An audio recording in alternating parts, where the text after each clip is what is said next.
galingon, tapos value nato as an individual, mga struggles, psychological, ano ato related sa mga galingon, pagdawat sa mga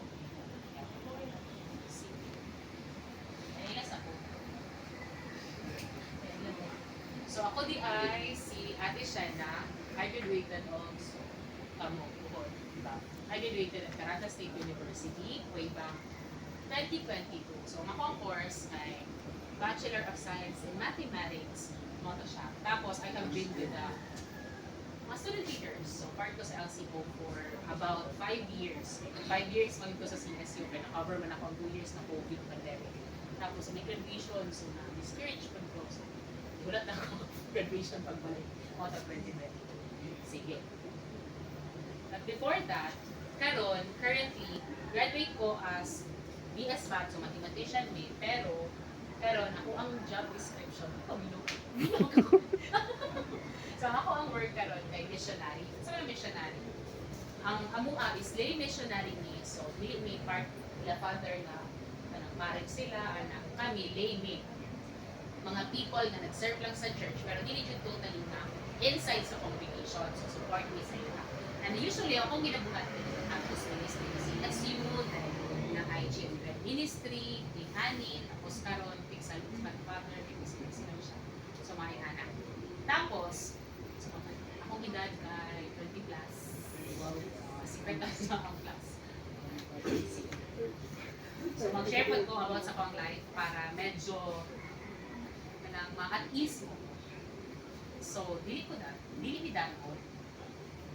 Pero part ko sa kana elementary, may taga San Francisco. Muli na. Sige, San Francisco. So, mo to siya. Tapos, ang among school, kay kanang elementary and high school ko, nadyan sa kanang top na class. Pero, ako mga classmate anak ay, di ba, pag top class mo, kay mga dati. Pero kami, kung bridge yung kayo, ayos na. So, ang nahitabo, ginabuli ka, na kaya masukol mo ko, ay, so bagay ka, so, nabuli ko, tungkol ano. Kabot sa point, in question ako ang Lord, anak ko. Lord, nga nang hatag manini mo sa akong sitwasyon, pwede ba anak na lang ko sa kato, yung silikan, tapos mo to, until college, na-develop ko siya, mga characteristics ako, mga gigan ng question ako, because, ambitious guy, I want more. I believe I can do more. Do more there. Oh, ana, feeling na ako I can do more. Kay pag pobre man good ka, you need to compromise. You need to compromise so much. What do I mean by compromising so much? Dili ko gusto mong appeal o mga activities na ay gasto. Ay kabalo ko nga akong mama o papa magkamang-kamang para ato. So nga to siya. So nagdako ko nga, compromise na ako ang gusto. Drawing ka ng mga 300 ang bayad. Sa ang panahon, kaya 25 ko man ang bugas, may 300 ang yung bayad sa drawing ka ng tanan, ka ng training, seminars. Saan man na? So, kailangan din ako i-sacrifice. So, mo ito nga, nagdako dyan ko ngayon na ito. Kailangan ako i-give up, mga butang na, really, eskwela. At akong, sweldo sa akong papa, nagtrabaho ng grupo siya, kumatay high school, 300. Mami ka mag-igsuon, mag-eskwela mostly, kay bibi ko ng uban, ang eskwela may tanan, gusto na 300 ninyo, gas, naghanpin. Gusto kong may ibayad sa tuition, di ba that time, wala tayo free education. So, moto nga, ano dyan ang mindset. Pero you know what, the Lord really makes ways para sa ako at that time, kaya nakapasay ko DOST. So, moto nga, break lagi kong book, di ba? First class, steady sa akaan, tapos pasabot sa high school, provincial. So, break yun, kunya, kanang di na ko kailangan mag-study para makuha ang average. So, anak-anak, noon, last. Pag-abot sa college, nagkamang na si Shena. Kaya kung ikuha ako kay Bachelor of Science in Genetic Engineering sa Davao. May scholar lagi ko sa DOST. Pinas. Oo, niya ko study. Kaya lagi na ako. Wala. Murag moabot ka sa average mo without giving so much effort. Kaya murag, aside sa training ninyo ato, na elementary o high school, taas yung level ng training. Nagod may calculus ato ata, high school pa lang. Wala pa tikito ka ba. So, nga nang level. Pag-abot sa college, kumpiyansa ka na siya. Pero di sa scholar sa ato ha. And then, natanggalan pa dyan kong scholarship when I was in second year high school, college. Second year college, natanggalan kong scholarship na only thing na mo'y makahatag sa mag-provide sa ako in-house, allowance, tanan-tanan. 4K pang DST ang mga times sa mga panahon ng interview. Sa mga to siya, natanggalan ko second year college, pagka third year, kailangan ako maningkamot, so nag-part-time ko, tutor ko math and calculus sa Chinese schools. Tapos after ato, nabot yun sa point na wala na ako na balance ang studies and studies, katubang nag-part-time ko. Tapos, ang kaning genetic engineering mo doon, kailangan mo magbasa na kay loss. Amoy loss, ana sa yuta, kailangan pa ni surveying, even ka ng mapa, mga ginadrawing, itulo sa yuta, nga na mga description, ginagmay, unsa ka centimeter, kada. So, nga na din siya kahasol. Kasi nga ni kabaga mong studyhan, 30 items sa anagod na level. So, mo to nga, dili ko train. Ato nga, kadasig sa pagskwela. You know, kalma-kalma, kaya na ko ipasag lagi ang map. Kaya na ko mag-average kung mag-study, mag-inarap sa teacher. So, mo to nga, pag-abot ito, nagkabang jud kay sir kung basa ko ni mo ingana kila parewan mi nya 30 akamali mo niya kay gali dugangan pa mga land reform laws mo sumoto nga nag-struggle jud ko tapos niabot gid sa point nga natanggal jud ko sa engineering sumoto when I was in 4th year college 4th year first semester pagka second semester hindi na ako ka-enroll taktak ko sa course sumoto ato nga time nag-serve na ko sa Lord ato ha every Sunday kay children ministry na mi ato nga time sugod second year ko or first year ko children ministry na mi ga prayer meeting na ko kaya naman mi community ato nga charismatic community sumoto na-question din ako Lord Jeremiah 29 verse 11 paglo ka sa imong plano para sa ako mo yung plano for me nga nag-serve ba ako Lord naningkamot, ginabay faith ko na po akong exam, nag-study, gibalance ko na po ang pag-serve, pag-tutor, pagtanan-tanan. Pero, ganun di-allow ni mo Lord, na nahitamo ko sa ako. Sa mo, 4th year, 5 years, na engineering sa una. Kaya katupag, sa yusap pagit sa una sa Davao. Kaya pag nakibagsak, isa lang ka-subject, kailangan mo sa meran. So sa 4th year, 4 years na ako. First year, first year, 2 ka semester. Summer. Second year, summer. Third year, summer. Fourth year, fourth year, first sem. So, 10 semesters, hindi akong na-render dito. Kung tutuusin, murag yun 5 years. Moto nga time, murag, nahugno jud ko kay ang reason rabi ay, nganong na ako sa Davao, nganong gamata ko sa adlaw-adlaw, kay na ako'y klase. So, ako ding life, gatuyok na sa rason nga na ako'y klase. Nanuman, nanong ingato ko, so mo itong realize ako, nanong inga ni Lord, ang uban kaya nila i-give up ilang pagskwela, kay wala ikagasto ilang ginikanan, di ba? Ang uban, manarabaho, undang lang sa akong karoon, nanarabaho sa akong, mas importante nga namin makako. Pero ako, that time, hindi na ako siya kaya, to the level nga ka ng, nakumukakon, stress sa mga Lord, o nag-emote na ko, first time na ako ito nakita na nag-wild jud ko, ato nga tayo, hindi jud ko ga-wild, kay very preserved jud ko nga tao ka ng, may self-control jud pa. Kanya, moto, during those times, wala na ako ka-enroll. Naradyo ko rito nagtama. Wala ko yung rason sa adlaw-adlaw mga mukha. Moto, mag-realize din sa ako at ng Lord personally na it's not good yun na imuhang angkoran sa imong life. Patuloy may angkoran sa imong life. Kung akanin mo i-ikot imong life, akanin mo i-anchor imong life, dapat sa something na immovable. Something na dili mawala sa imong college, pwede mo graduate. Friends, pwede mamatay. Even the families. Kwarta, situations that you have now, even in yung kabright, pwede na kakuhaon or mawala sa inyo pa. Even ako, kay feeling right, di ako tumatay. Oo, di ba? Parang humble bang gibo ng Lord na. Even the things na abi na ako, skills na ako, talents na ako, pwede dahil siya mawala sa ako. And ato matay, i-redirect yun ng Lord ako ang life na. Okay. Nahimo na din akong kinabuhi na itong pag-spend. Ako din makakaglakas ng loob tanan kaya ako din pag-spend. Kung katong di-allow to ng Lord na mawala sa ako pa, wala di direction ko na. Kaya, na-realize ko na ako nga bringing this sa family. Kaya po lagi, ani di ay. And also na ma-fit ang life sa itong family. Mo dito ito ang gibuhat naman. Mo din ang susi. Katong education, katong eskwela na to, high grades, para makatrabaho, upuan, makunaw laude without realizing na kadto nga mga butang ay dili assurance na makatrabaho mo dahil na graduate na diba? Alam niyo yun o dagan kay graduate na walay backer wala gihapon ka trabaho laude pero wala sila na discourage kung sila kay grabe lang tong paningkamot abi nila nga mo na to ang key pero dili sumuto nga na-depress ko.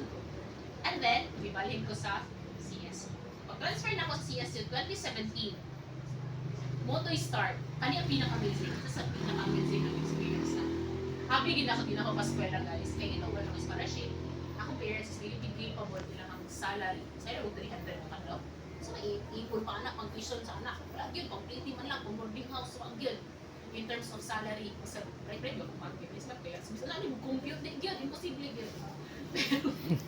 Moto ba, naluyan po ka. Pero ang pinaka-amazing kay katumatay, napasa ang pre-education.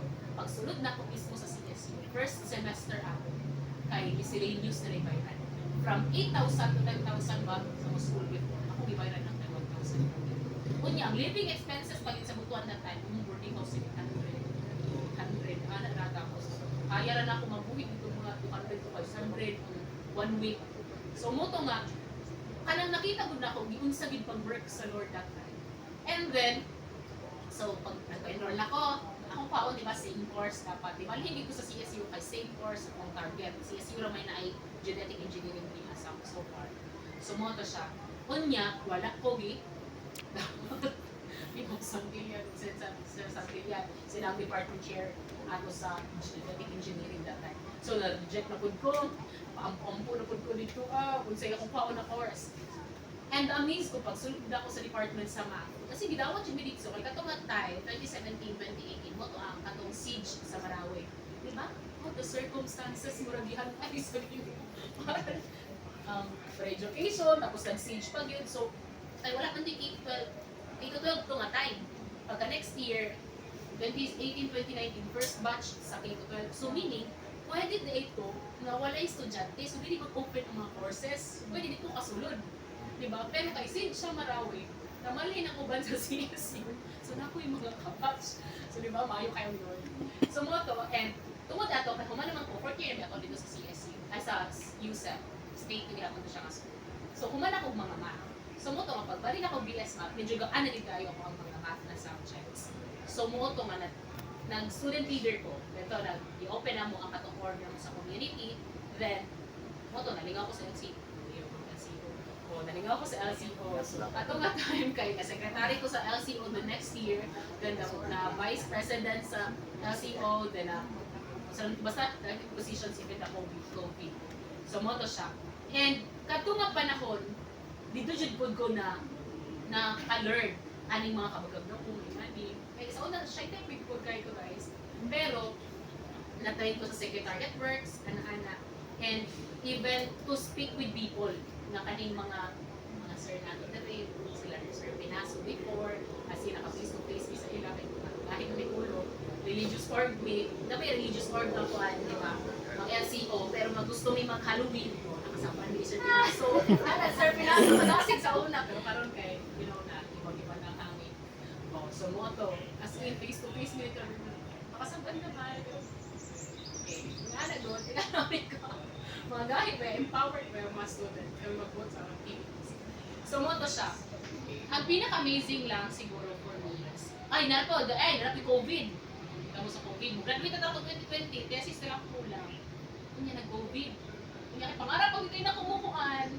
Tawag ali, magpasok ka. Di sa'yo mo, 4 years ko na kuan. Kunya plus, sa naman to, 2013, 14, 15, 16, 17, 18, 19, 20, 7 years. Nag-COVID pag yun. Diba? Plus 2 years, 17, o 9 years kayo sa college guys. So mo to siya nga, grabe yun. Kunya ka to nga time, bread ako math yun. Bread ko math kasi pili ko bread na. Kung sabi ka, pagkabot na sa ako ang thesis, kanang blank space mo. Kanang wala dyan yung sobrang simple no kung ano yung kanina. Dahil mo ka na BS math kay. I-explain mo, ahalin mo ko, 1 plus 1 plus nga ang thesis, kanang medyo okay din ang proving. So mo to, ano ka Lord? Di ko ano po, kada kung ang molding ng Lord pa nga. Even katong things yun na feeling mo good kayo ka. Wala, dili gyud ay atong life. Murag ana gid ang na-realize na ko atong mata. Dili gyud ay atuan ato ang mga mind, atong mga skills, mga talents sa Lord gyud ay siya. So mo to nga na-extend ko for 2 years. Nakuha ng COVID, graduate ko 2022. So mo to ang first graduation, balik, skip ko pa kahit mga graduation. Pero mo to siya. And then, ang pinaka-ano di ay kay katupod na times, no, pasabot sa kong debate atong COVID na time, pinapulutan ang pakasabot sa debate. Kay, katong nga time, gi-journey po ko ng Lord kay, di ko gusto mag-vision after. Di ko gusto nga, makadawat kong diploma, gusto siya mag-aral. Ano man, hindi pa mo kailangan diploma ano yung gibuhat, mag-share sa mga bata, mag-share ng ministry, tulood sila ang Bible. Kailangan ba nila mag-graduate? Kung ba? Bilas pa. Di ba dili? So, kanang, grabe Lord, ang 9 years na ako ang reportan, dilak-dilakan, nakik-outan, natanggalag scholarship. Pangayuon lang ni mo, Lord. Pangayuon lang ni mo. Dilik day ko, dilay na ko to siya magamit in work, makaingon ko, wait, yun ko. Anong murag din mo siya ma-apply sa application ba? Murag anang ako pa. At the same time, ginadalo din ako sa Lord, akong life, akong aspect. Ginadalo din ako sa Lord, ang mga butang na na-achieve na ako. Labi na katong diploma na ako na 9 years in the making. Pero, ang pinaka lesson learned yun ako atong mga aspects sa akong life is happiness, the joy sa atong kasing-kasing, kay dili jud siya gikan sa material nga butang or even sa successful nga itong na-achieve. Kaya katong mga aspeto tanan, pwede lipay na karon, pero the next day, wala na. Pero, if in line ka sa will ng Lord, sure din ka nga nakatabak ka sa tamang dalan, kanang go through ka sa purpose din nato individually. Kaya layon yung purpose. Ang uban ani kay kung aha mo gamiton, wali mo sa Department of Agriculture, gamiton ng Lord, di ba? Pwede mo gamiton dito as kamo ang mga sani, kamo ang change dito, sa man, mga honest people dito. So, lahi-lahi atong field, pero kailangan atong foundation, agi tayo Ginoo kay. Agi tayo Ginoo kay kung wala, maragog ka ng bangka nga imuhang di-anchor sa kanang moving ang butang, di ba? Magkakabuka mo din siya, dili siya steady, dili siya stable. So muna, isa sa mga importante yun, we know our God, kaya inapunta sa ato ang galingon, our identity in the naman, siya ni Padre kanina. Kinsa ta sa iyaha, kinsa siya yun. Masahin mang God kay, ina-interpret na nato ang reality ni Lord based sa atong understanding. Dito, tanong na si Lord. Pero, ang existence ng Lord is dili dependent sa atin. Kung wala ta, ay Ginoo, di ba? Kung naa siya, mas maayo sa ato ka because tabangan ta niya and all. Pero hindi mapektuhan yung identity na aman ta wala. So mo nang we need also to really be mo gid ako agad. Mag-graduate mag-ibo ko.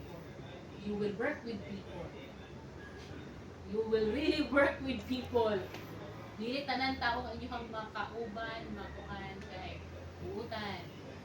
Sahay mas mangtas pa sa inyo. Sahay mas grabe pag trauma sa inyo. Mas grabe pag mga anger issues sa inyo. But the thing is, unsaon niyo pag-handle?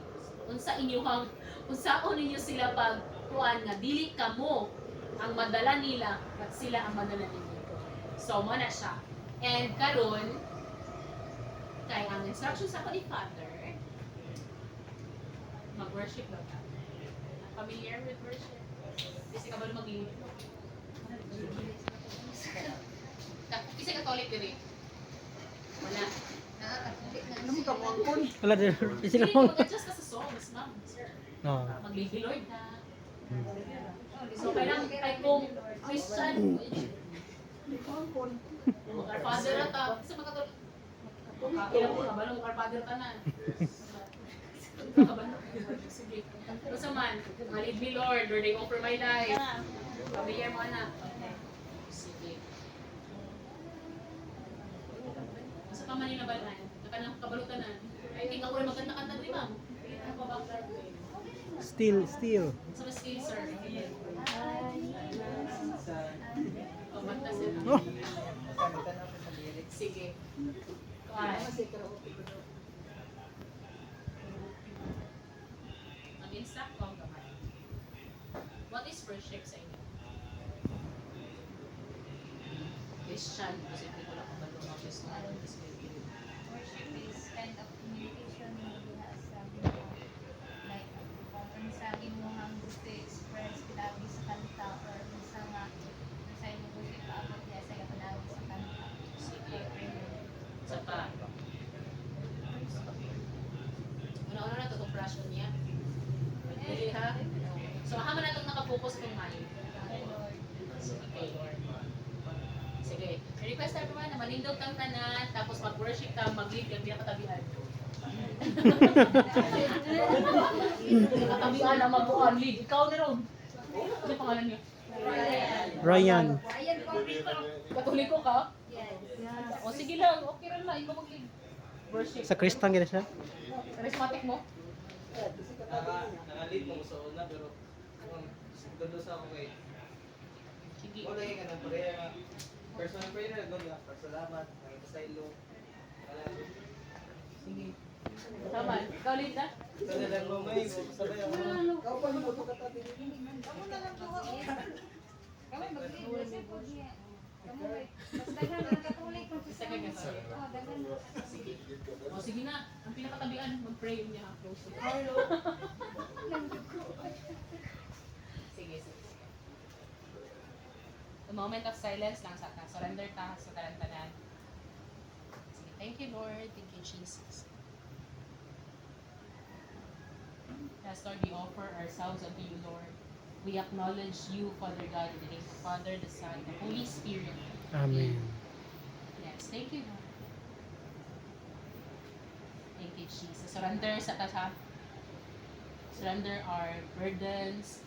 Tanan, kung saan gusto i-surrender dira sa Lord. Baggage no kanang after ani kay gaan na kayo ka and ready na ka to worship the Lord. Yes, thank you, Lord. Thank you, Jesus. Yes.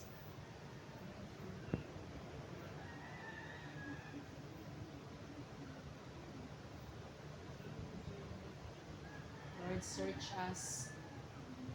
Search us, O Lord. Same sa prayer ni King David. Na even if he is the person after your own heart, Lord, but yung prayer is, search me. Know thy wickedness in me. Yes, thank you, Lord. Search our hearts right now, Lord. The things na nakapugong sa amua, Lord, na mas mapaduol or moduol sa imo. Yes, thank you, Lord. Thank you, Jesus.